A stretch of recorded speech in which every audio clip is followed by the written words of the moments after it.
baik Om Andre yang sebagai panelis dalam diskusi ini.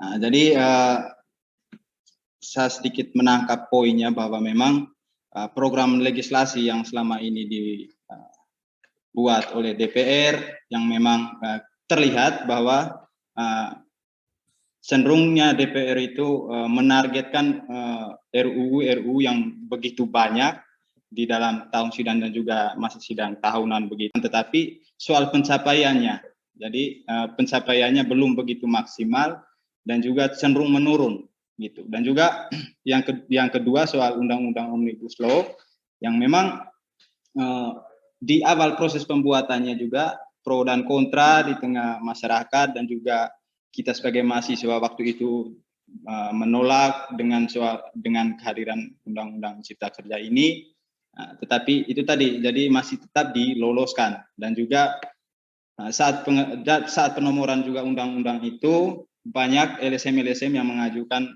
judicial review di Mahkamah Konstitusi.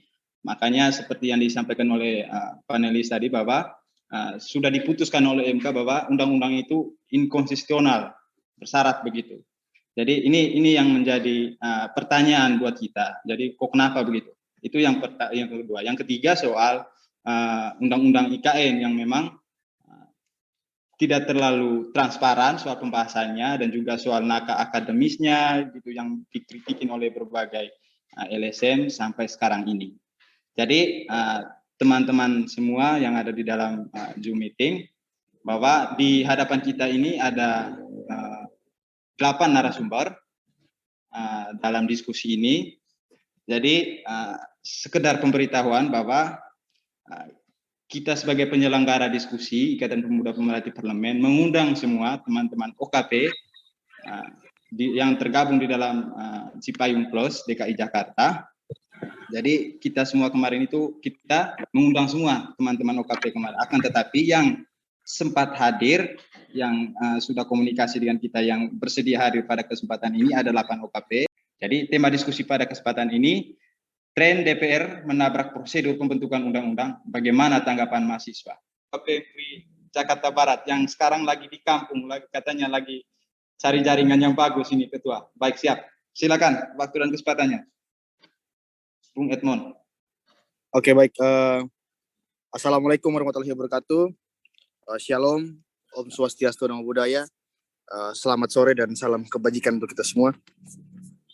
Pertama-tama, terima kasih buat kesempatannya bahwa saya bisa sharing pandangan kami PMKRI Jakarta Barat terhadap banyaknya produk undang-undang atau rancangan undang-undang yang oleh DPR RI menurut kami itu cacat gitu ya. Di antaranya adalah yang paling sederhana tentang gagalnya DPR RI menangkap kritik publik terkait dengan partisipasi publik di dalam pembentukan perundang-undangan sebagaimana undang-undang tentang peraturan pembentukan perundang-undangan, bahwa partisipasi masyarakat menjadi penting. Itu pertama. Kedua, soal isu terkait dengan rancangan undang-undang tentang ibu kota baru, ibu kota negara, yang itu tidak melalui tahap-tahap akademik yang sistematis, tapi lebih kepada pemburu politik atau kepentingan sejumlah pihak, sehingga itu menambah catatan buruk daripada Dewan Perwakilan Rakyat itu sendiri. Itu kedua. Lalu kalau kita bicara tentang bagaimana DPR RI bekerja di dalam pembentukan peraturan perundang-undangan, tentu kalau nilai mungkin bisa layak kita kasih nilai D apa E gitu ya, karena sangat buruk teman-teman. Kenapa saya bilang buruk? Sesederhana misalkan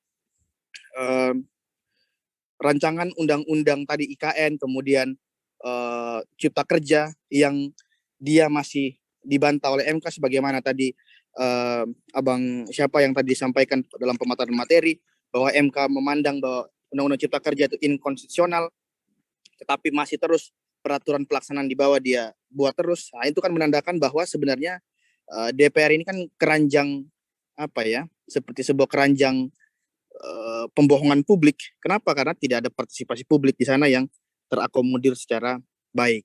Nah, hemat kami bahwa hal ini terjadi di mana banyaknya kecacatan pembentukan perundang-undangan karena kita tidak melaksanakan demokrasi yang substansial.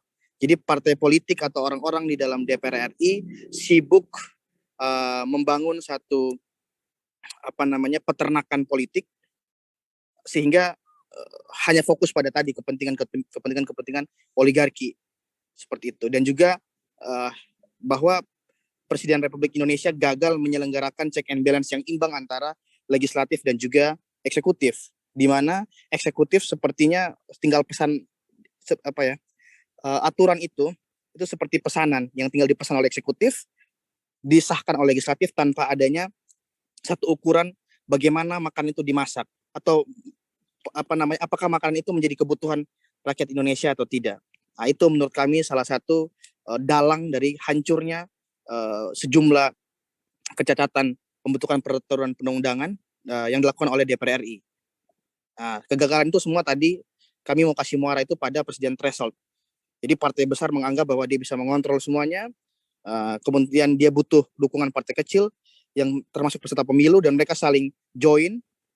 Nah, lahirlah satu peraturan-peraturan yang serampangan. Itu barangkali pandangan kami, sebab-sebab atau nilai daripada kinerja DPR RI dalam membentuk peraturan perundang-undangan. Itu barangkali Pak Ones. Oke, terima kasih Ketua. Jadi penjelasannya sangat singkat, padat, bahwa ada beberapa poin yang kita sudah cermati dari apa yang disampaikan oleh Pak Ketua.